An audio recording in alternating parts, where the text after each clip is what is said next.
I think people have kind of stopped coming in, so I'm gonna start now. Yeah. So today I'm going to be talking about like AMC level combo. And since I think there's like not too many distinct topics at the AMC level for combinatorics, like there's stars and bars and PIE and like casework and stuff like that, but a lot of that has probably already been covered. So I don't have like a concrete topic. I'm just going to be going over some problems that I think have like interesting observations. Um, we'll see like the first three are kind of connected in like the order that you choose to do things in. But yeah, that's basically what I'll be talking about. And the first problem is already on here. So I don't know. I think I can give you guys like a minute or so to just read the problem and think a little bit about it because this one's not as difficult as the other ones.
Okay.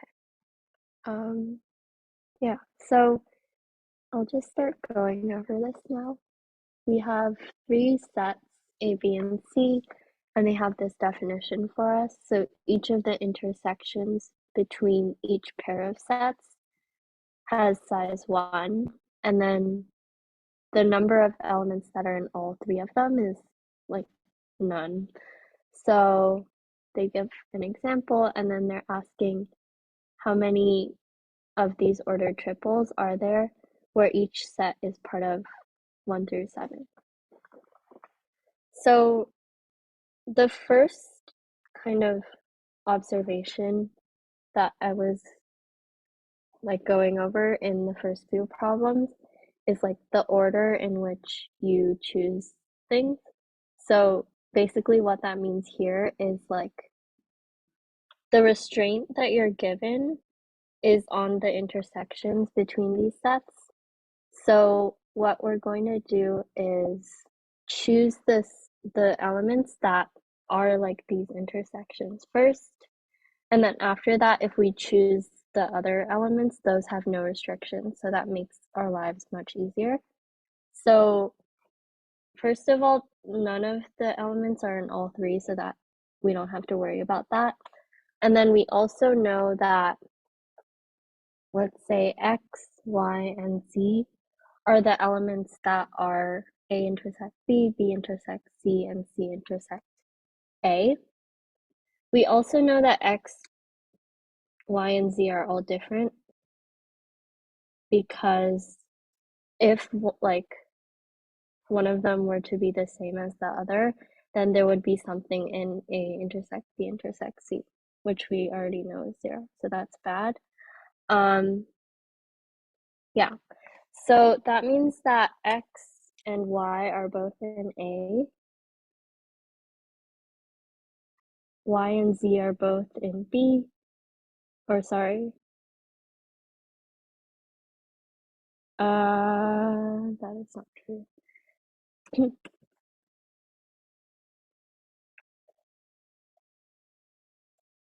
X and Z are both in A. Whoops. And then X and Y are both in B, and Y and Z are both in C. And then we can choose X, Y, and Z in 7 times 6 times 5 ways because we have 7 numbers total. And then for the 4 left that are not X, Y, or Z out of this set, each of those numbers can go into either A, B, or C, or none of the 3 sets. So for those 4, each of them have 4 choices. So that's 4 to the 4. And then if we multiply this out, you can get the answer, which is 760.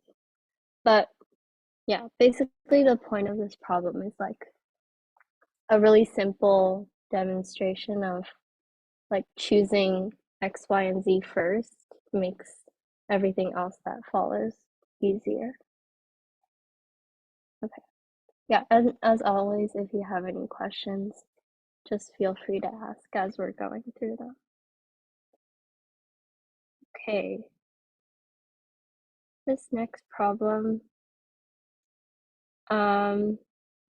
is also like not that hard, but I think like the way that the question is phrased might make it a little bit difficult to see. But yeah, I'll give you a little bit again just to look at the problem.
All right, let's start going over this one. So we have 22 players and they're going to be split into 2 teams. And we're told also that the teams don't have to be the same size, but they do have to have at least 1 player each. And then the team captain from each team is chosen, and we're asked for the number of ways that this can be done in. So, yeah, the reason why I said that the wording or the way that it's formatted is a little bit misleading is that like the first thing they tell you is that we're splitting into 2, and then after that we take a captain from each team. And you could do it this way where you like structure it as, I guess, like you have one team, team M, and then team C, and then you can like do casework on the sizes of these teams. So it could be 121, 220, etc. And then the number of ways to choose captains from each one is going to be 1 times 21, 2 times 20, etc. And then obviously the number of ways to like split it up in this way is 22 choose 1, 22 choose 2, and so on.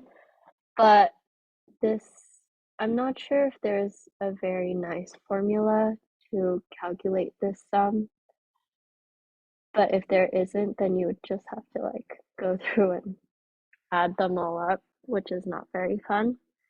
But the nicer way to do this is if you choose the team captains first.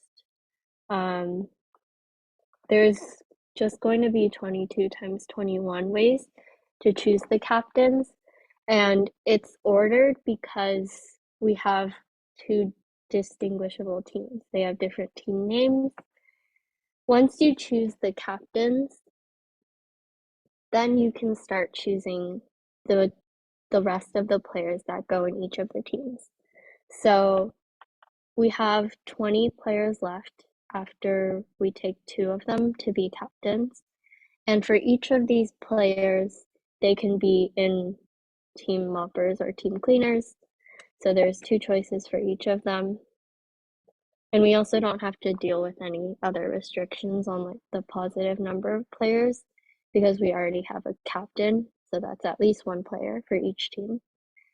And then you can just multiply this out and find the remainder when it's divided by 1,000. This is a problem from Amy, or not Amy, but like a mock Amy. But it's like one of the earlier ones, so I thought it would be fitting. Yeah. Okay. So I think this one, if you get like the right idea, then it's not so bad. But when I first saw the problem, I think I got like convinced by the way that it was worded. So I actually tried the first approach first. Okay. If there are no questions, we can move on. Yeah, so this next problem is like arranging blocks, and we're going to see that arranging them in some order is going to be helpful. So take a little bit.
Okay, I'm back.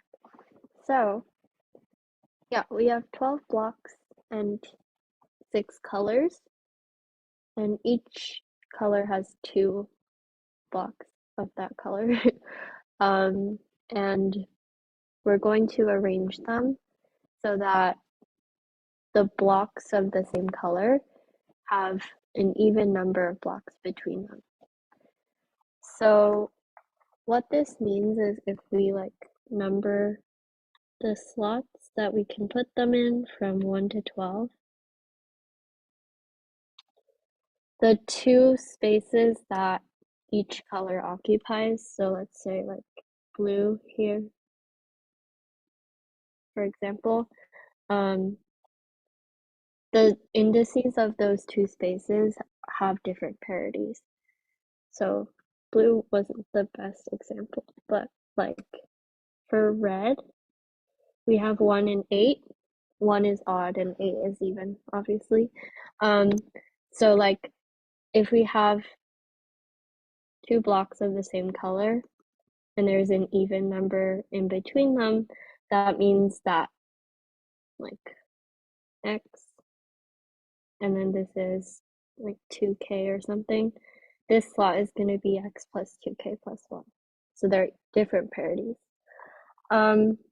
Yeah, that is not necessary. You don't have to like think of it in that way, but that's just the way that I found helpful. So the idea for this one, which might seem like kind of obvious, but the idea is to look at each color like separately, or at least like successively. So if we take red first, then we just have to worry about like how to put the two red blocks. And the fact that it's like an even number of things between them and that like these two indices are different parities is actually kind of nice, because we have 6 even indices and 6 odd indices and 12 total, which means that each color will have one odd index and one even index. So like they're all kind of symmetric or like the same in that way. So for red, if we start with that, we're going to have 12 ways to put the first one, and then 6 ways to put the second one, because the first one is unrestricted, and the second one is actually a different parity. So like the one that you chose for the first red doesn't actually take away from the 6 that you have in the beginning for the second one. I hope that makes sense. And then same reasoning, except like decreasing by 2. We have 10 and 5 for blue, and then 8, 4, 6, 3, 4, 2, 2, 1. And this is all over 12 factorial. Here we're assuming that the two blocks of the same color are like distinguishable, but that's like how we treat them in both the numerator and denominator, so it's okay. Or you could divide both of them by 2 to the 6th. But yeah, I'm not gonna go through like the calculation because it's not that interesting, but that is the idea of this problem. Okay, I think we're gonna have time for maybe 2 more. So this one, we can look at it for like a minute-ish. Yeah.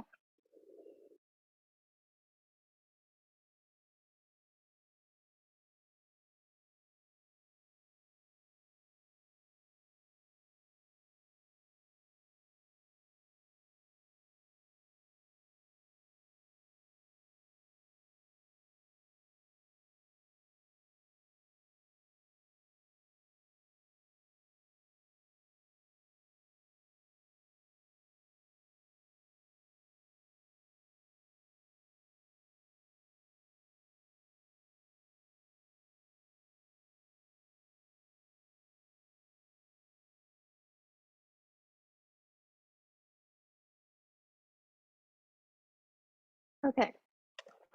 So we have this grid that's a 7 by 7, and some of the squares are black and the other ones are white. And we want to color the squares so that, first of all, they're not all the same color, so they're not all black or all white.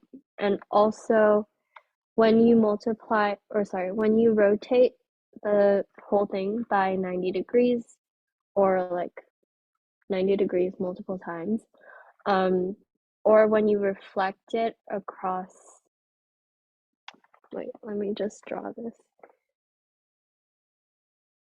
When we reflect across like this, or this, these lines, then it's going to stay the same. Okay, so 1, 2, 3, 4, 5, 6. There. Yeah, so this is our 7 by 7. It's not that symmetric, but it's okay. And the idea for this one is honestly not that like mind-blowing, but I think that it's good to like have a systematic way to do it. Because you can kind of realize that like, oh, these two squares have to be the same color and like do that for a lot of different squares. But the observation, I guess, is to like write it all down in a nice way. So we already know that everything's going to be really symmetric, which helps. And the center of that symmetry is just going to be the center of the whole square. And since it's odd, we have one square at the center, which is like the fourth one from the top and from the left. So yeah. And then after this, we just kind of go around and color in or write in numbers. And we're going to find that the number of different like numbers that we assign to these squares is going to be the number of squares, like distinct groups of squares that we have choices for. And we have like two choices, black or white, for each of those groups. So we have the group 2, and then we also have these ones here. So we're just kind of going out and writing in the same number for squares that are going to be like rotated. After they're rotated 90 degrees, they're going to be the same place. So 5 and 5. And then 6. Oops.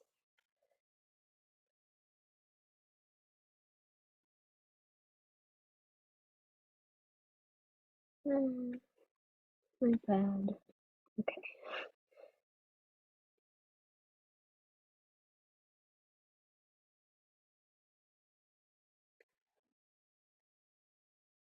This is not the neatest, but you get the idea.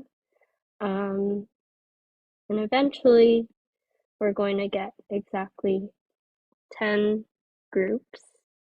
And within each of the groups, all of these squares with the same numbers in them are going to be the same color.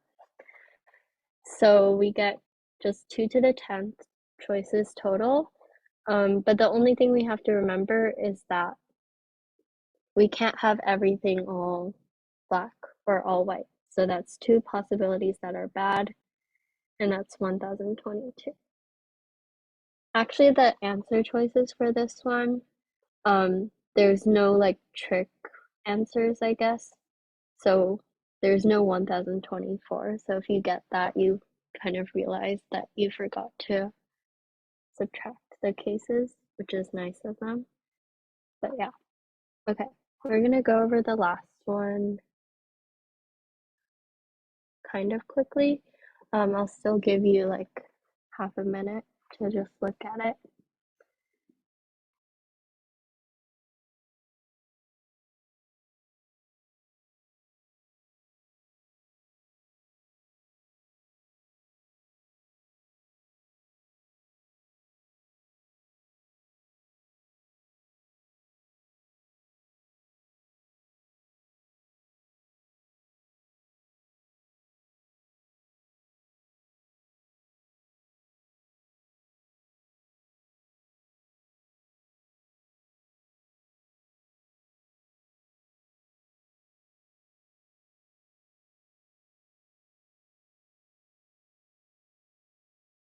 Okay, so for this one, we have this list of numbers, um, of integers actually, and yeah, so we're going to arrange the first 10 positive integers, 1 through 10, in a permutation where for each I from 2 to 10, um, either AI plus 1 or AI minus 1 has already appeared before AI. So we're asked like how many ways are there to permute in this way. And the idea for this one, first of all, I think that it could seem like a little bit intimidating because you have to take into account like how many possibilities there are, and there's kind of a lot of possibilities. Um, and also you have like these two different choices for which ones could appear before, or like it also could be both. So that might be just kind of a lot of things to take into account. But if you just like play with the constraints a little bit, what we realize is that, like, let's say A1 is here, then A2 is either going to be like A1 plus 1 or A1 minus 1. And then after that, like, whatever set of things we have already from A1 to AI, like AI plus 1 is going to be either 1 plus or 1 minus the maximum or the minimum, respectively. And that's because, like, due to the structure of how we're like able to add items to the list, it's always going to like the numbers that we have already from A1 to AI are all going to be consecutive. Um, Hopefully that's kind of clear because like if we're adding numbers into our list, we can only add something that's adjacent to one of the previous ones. Okay, I don't have that much time. So basically, we're either taking the maximum and adding 1, or taking the minimum and subtracting 1 from it to find the next number in our sequence. So if we take like a random number x and we just do this 9 times to get the rest of the 9 numbers, like x is A1, then we have 2 to the 9th ways. And since x was some random number, we need to like go back and scale it so that it's the first 10 positive integers instead of like x minus something to x plus something. But that's just like kind of arbitrary, and we can do that freely at the end. So our answer is just going to be 2 to the 9th or 5 to 12. Okay, hopefully that made sense. But that's all I have for today, and I hope it helped. Yeah, thank you.